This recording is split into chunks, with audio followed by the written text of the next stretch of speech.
Prostate cancer is the #1 cancer amongst men in the UK. So with that in mind, I've come to Cambridge University Hospital to speak with Dr. Vincent Nanaprakarsam to find out more. So, Vincent, where exactly is the prostate and what does it do? Well, the prostate is effectively a very large gland, and it sits between the bladder and the urethra, which is the pipework.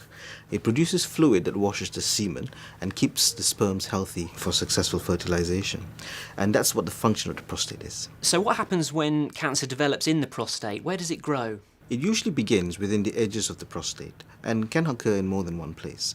It starts to grow inside the prostate first of all, and when it gets advanced enough, starts to go through the lining or the edges of the prostate.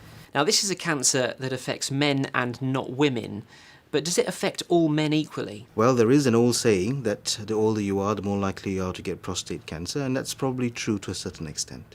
There are other risk groups which we have to think about, and that includes ethnicity. So we know that black men, for example, are more likely to get it. Those with a family history of prostate cancer, usually a father or a brother, a first-degree relative, as we say, and those who come from families where there might be increased risk for breast cancer. Now, the numbers of men being diagnosed with prostate cancer has risen, hasn't it? Why is this? Well, it's probably not anything that's new in terms of something that's happened to men. Clearly, men are living longer, and as I mentioned to you before, the older you are, the more likely you are to get prostate cancer. And that's probably why we are detecting many more cancers.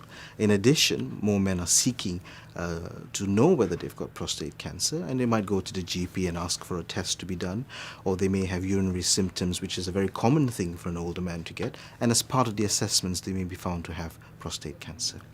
But there's no doubt that those factors have contributed to a very significant increase in the numbers of men who seem to be diagnosed with prostate cancer.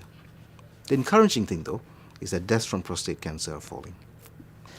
As prostate cancer is one of the most common cancers, it's something we should all know more about.